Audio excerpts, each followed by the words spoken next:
विकसित भारत संकल्प यात्रा के तहत जनपद पिथौरागढ़ के अंतर्गत 8 विकास खंडों में 18 आईईसी वाहनों के माध्यम से 686 ग्राम पंचायतों में बृहद रूप से प्रचार प्रसार लगातार किया जा रहा है। इसी के तहत आज बृहस्पतिवार को जनपद के विकासखंड मूनाकोट के अंतर्गत आदर्श राजकीय इंटर कॉलेज पीपल कोट में आईईसी वैन पहुंची, जहां पर मुख्य अतिथि के रूप में क्षेत्रीय सांसद लोकसभा श्री अजय टम्टा की अध्यक्षता में बहुदिवसीय शिविर का भी आयोजन किया गया। कार्यक्रम का शुभारंभ श्री टम्टा जी ने दीप प्रज्वलित कर किया। इस कार्यक्रम के दौरान केंद्र सरकार द्वारा संचालित जन कल्याणकारी योजनाएं PM Svanidhi, PM Vishwakarma, PM Ujjwala योजना, पीएम मुद्रा लोन, आयुष्मान भारत, पीएम आवास योजना, शहरी ग्रामीण, स्वच्छ भारत अभियान, अमृत योजना, पीएम भारतीय Jan Aushadhi Yojana, Saubhagya Yojana, digi payment infrastructure day, NRLM, PM Vishwakarma, PM Kisan Samman निधि, पीएम पोषण अभियान, किसान क्रेडिट कार्ड, हर घर जल, स्वामित्व जन धन योजना, अटल पेंशन योजना, पीएम प्रमाण एंड नैनो फर्टिलाइजर आदि योजनाओं की जानकारी भी क्षेत्रीय आम जनता को दी गई।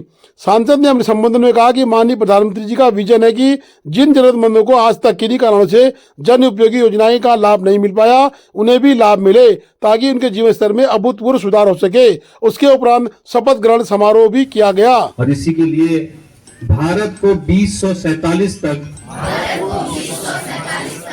आत्मनिर्भर और विकसित राष्ट्र बनाने के को साकार करेंगे। की देश की विरासत पर गर्व करेंगे, सुदृढ़ करेंगे।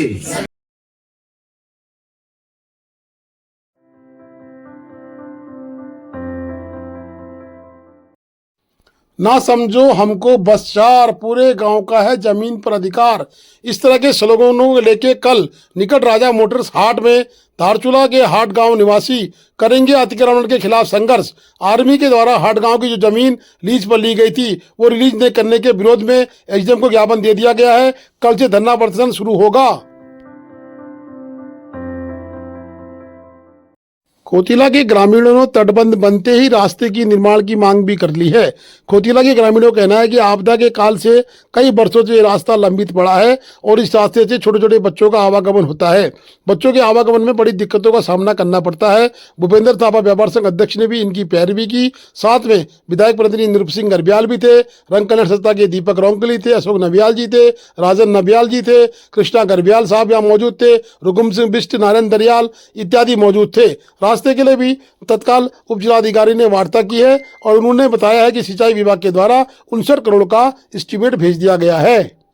अभी हम लोग एसडीएम साहब के पास उसी संबंध में चर्चा परिचर्चा करने के लिए आए, क्योंकि हमारे संज्ञान में आया कि खोतिला को बचाने के लिए 750 मीटर का तो चेक डैम जो अभी सेफ्टी वॉल बन रहा है उसके लिए सरकार का धन्यवाद है। लेकिन बीच में दारचूला, गटकुला और खोतिला के बीच में 200 मीटर का स्पैन जो है उन्होंने छोड़ रखा है, जो एकदम स्लाइडिंग पॉइंट है और बड़े बड़े बोल्डर है। तो एसडीएम साहब के माध्यम से हम सरकार और इरिगेशन डिपार्टमेंट को ये निवेदन करने आए थे कि जो 200 मीटर का स्पैन है उसके लिए भी डीपीआर जो गई है उसको जल्दी से जल्दी उसका जो प्रस्ताव उसको जल्दी से जल्दी पास करके उसको इधर धारचूला भिजवाया जाए और जो बड़े बड़े बोल्डर से उसको हटवा के ताकि कल के दिन हमारे जो लोग हैं, जो चलने वाले लोगों को दिक्कत ना हो। तो जितना जल्दी हो सकता है उतना ही हम उनके कृतज्ञ होंगे सरकार का इसको पास करने के लिए। बहुत बहुत धन्यवाद।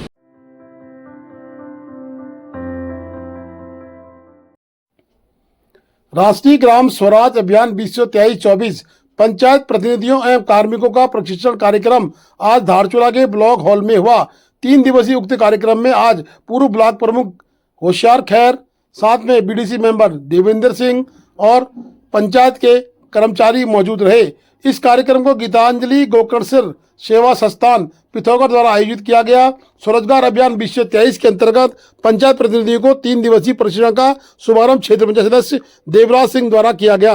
कार्यक्रम की अध्यक्षता क्षेत्र पंचायत सदस्य जगदीश सिंह परियार द्वारा की गई। कार्यक्रम में संस्था द्वारा पंचायत प्रतिनिधियों के अधिकार एवं कर्तव्यों के बारे में जानकारी प्रदान की गई। कार्यक्रम में स्वच्छता, पेयजल, पंचायती राज, गरीबी उन्मूलन के बारे में चर्चा परिचर्चा की गई। कार्यक्रम में रेखीय विभागों के कर्मचारी भी उपस्थित थे। कार्यक्रम का संचालन संस्था के डॉक्टर सचिन बोहरा ने किया। कार्यक्रम में लगातार देखने को मिला पशुपालन विभाग, स्वास्थ्य विभाग, शिक्षा विभाग यानी समस्त विभागों के कर्मचारी मौजूद थे और सबने इस कार्यशाला का आनंद उठाया और कार्यशाला में जितने भी विभागों से संबंधित चर्चाएं हुई उन पर अमल करने की बात भी हुई। प्रथम में दीप प्रज्वलित कर देवराज सिंह ने इस कार्यक्रम का शुभारंभ किया।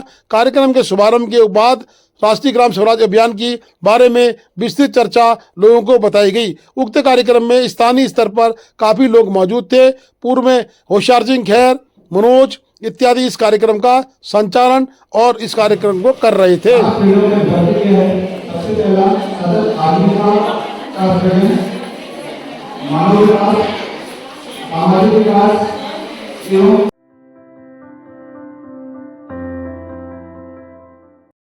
औचक निरीक्षण के बाद धारचूला के खोतिला में चल रहे कार्य में लग गया ब्रेक। खोतिला का कार्य सिंचाई विभाग के द्वारा बंद कर दिया गया है। सिंचाई विभाग का कहना है कि जब तक कागजी कार्रवाई पूरी नहीं होगी हम खोतिला में कार्य नहीं करेंगे। जबकि खोतिला का आपदा का दंश खोतिला झेल चुका है। अब उपजिलाधिकारी ने सोचना पड़ेगा कि क्या खोतिला 4 महीने में हो पाएगा, क्योंकि आज खोतिला के नागरिक भी उपजिलाधिकारी से मिले थे और उन्होंने भी कहा है कि तत्काल कार्य करने दिया जाए, अन्यथा अगर आपदा आएगी तो प्रशासन पूरी जिम्मेदारी लेगा।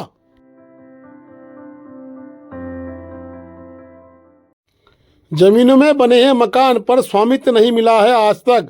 अब सरकार के द्वारा नोटिफिकेशन निकाल दिया गया है। इसलिए आज अशोक सिंह नबियाल पूर्व चेयरमैन नगर पालिका ने एक ज्ञापन उपजिलाधिकारी को सौंपा और उस नोटिफिकेशन के आधार पे जिनके मकान जमीनों पे बन चुके हैं उनको स्वामित्व देने की बात उन्होंने कही है। उन्होंने कहा कि ब्यास नगर में कईयों ने जमीनों में मकान बना दिए हैं, अब परंतु अभी तक उनको स्वामित्व नहीं मिला है। इसलिए अब उनको स्वामित्व देने की आस जग गई है और सरकार के नियमानुसार उनको स्वामित्व दिया जाए। ये नाप भूमि है, नाप भूमि में बैठे हैं, लेकिन जो है अभी तक जो मकान इन लोगों ने बनाया है अभी तक उनके नाम पे नहीं हुआ है।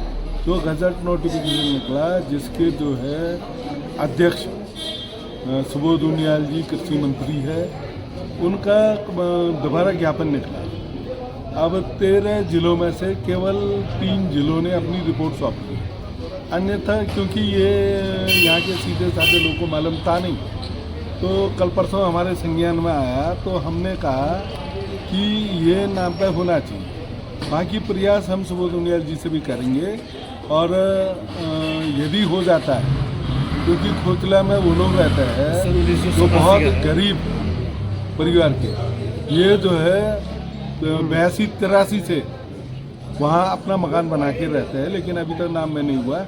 हम इसी का प्रयास कर रहे हैं।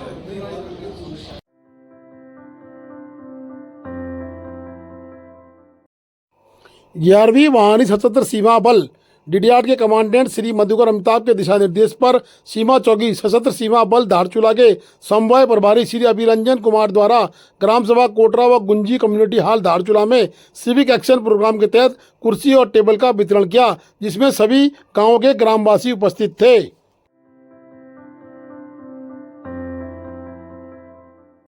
नैनीताल से आई वरिष्ठ औषधि निरीक्षक यानी कि ड्रग इंस्पेक्टर मीनाक्षी बिष्ट व उधमसिंह नगर से आए वरिष्ठ निरीक्षक रघुवीर सिंह के द्वारा धारचूला में आज औचक निरीक्षण किया गया और कई दुकानों के सैंपल्स लिए गए। दवाई की दुकानों में हड़कंप मचा रहा। दवाई की दुकानों में जो नारकोटिक्स की दुकान की शिकायतें थी उनको भी आज चेतावनी दी गई है। साथ ही दवाई की दुकानदारों को कहा गया है कि CCTV और बिलों का काटना पर्याप्त रखें, अन्यथा आपके खिलाफ कानूनी कार्रवाई की जाएगी। Please do like, share and subscribe DCL News.